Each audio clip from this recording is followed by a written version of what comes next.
I recently read the book, The 5-Second Rule, by author Mel Robbins. When your alarm went off this morning, did you immediately get up, or did you hit the snooze button? Several years ago, author Mel Robbins had a chronic habit of hitting the snooze button. See, Robbins had a drinking problem. She was out of shape, unemployed, and her husband's restaurant was failing. She felt like she had no reason to get up in the morning, so she didn't. She habitually hit the snooze button to avoid facing her problems. Then, one morning, she did something strange. When her alarm went off, she thought back to the previous night when she saw a NASA space shuttle lifting off and decided to silently count to herself, 5, 4, 3, 2, 1. After 1, she launched herself out of bed. Later that morning, Robbins hesitated to put on her shoes and go for a run. So again, she silently counted to herself, 5, 4, 3, 2, 1, and the next moment, she was putting on her running shoes. That afternoon, when she thought of updating her resume but felt like putting it off, she silently counted to herself, 5, 4, 3, 2, 1, and the next moment, she had her laptop open and started updating her resume. After months of 5-second countdowns, she found a way to get hired by CNN as a TV commentator. Gradually, her and her husband found a way to get out of debt and save the restaurant business. And gradually, she found a way to write a book. Now, you might be thinking, okay, this is ridiculous. How can a 5-second countdown possibly change someone's life? I thought the same thing, and so did Mel Robbins. But however ridiculous it seems, it works. And it works for a good reason. In the book, The Power of Habit, author Charles Duhigg reveals how your habits determine your destiny. To change your destiny, you need to understand the 3 parts of every habit. Part 1, the cue, Part 2, the routine, and Part 3, the reward. Here's a habit loop you're probably familiar with. You're sitting on your couch and your phone makes a sound. That's the cue. You pick up your phone and you see a text message from a friend in the form of a question. You open the text, type in your response, and send your text back. That's the routine. Then you get a message back that says, "Thank you for your help," which makes you feel good about what you just did. That's the reward. Since the reward gave you a pleasurable feeling, you're more likely to respond to that person in the future and maintain that habit loop. So what does this have to do with the 5-second countdown? The 5-second countdown allows you to rapidly build positive habits, since the 5-second countdown has a very clear cue and a very fast reward. Your brain knows that when you count down from a number, something has to happen after 1. It's the universal cue to act. And when you take a deliberate action, you immediately feel in control, which is a very pleasurable feeling. In the book, Mel Robbins says, there's an important concept in psychology put forth by Julian Rotter in 1954. It's called locus of control. The more you believe that you are in control of your life, your actions, and your future, the happier and more successful you'll be.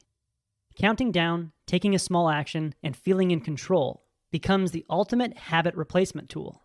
Because, as stated in The Power of Habit, the golden rule of habit change is that if you want to extinguish a bad habit, you have to replace it with another habit. When author Mel Robbins noticed herself opening a bottle of brandy at night, she interrupted and replaced that habit by silently counting down 5, 4, 3, 2, 1, and then putting the bottle back in the cupboard out of sight. When Robbins was making excuses for not exercising, she replaced her excuse habit by silently counting 5, 4, 3, 2, 1, and then putting on her running shoes. With this 5-second habit replacement tool, you have an opportunity to stop hesitating and start achieving your goals. The key is to start counting down whenever you hear a little voice inside of you that says, I should do this, but it feels uncomfortable. This inner voice is your inner wisdom. In the book, Robbins explains, when you set a goal, your brain opens up a task list. Whenever you are near things that can help you achieve those goals, your brain fires up your instincts to signal to get that goal completed. Let me give you an example. Let's say you have a goal to get healthier. If you walk into a living room, nothing happens.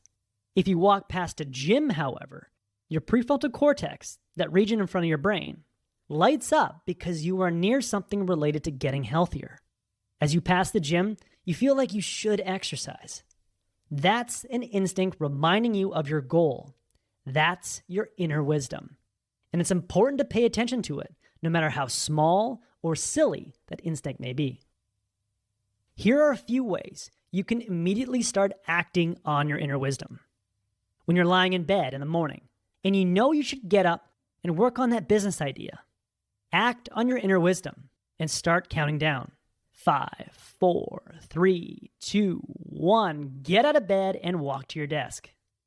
When you're in the office and you have a feeling that you should stop checking email and start writing that proposal or presentation, act on your inner wisdom and start counting down. 5, 4, 3, 2, 1. Close the email application and start writing.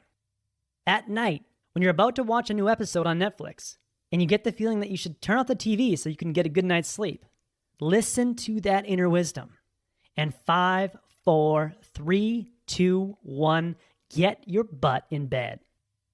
Throughout the day, when I hear my inner wisdom speak up, I imagine myself getting in the starting block for a 100-meter dash, hearing the countdown, and then sprinting forward as the gun goes off. My little sprints throughout the day allow me to feel in control and more confident. That was the core message that I gathered from the 5-second rule by Mel Robbins.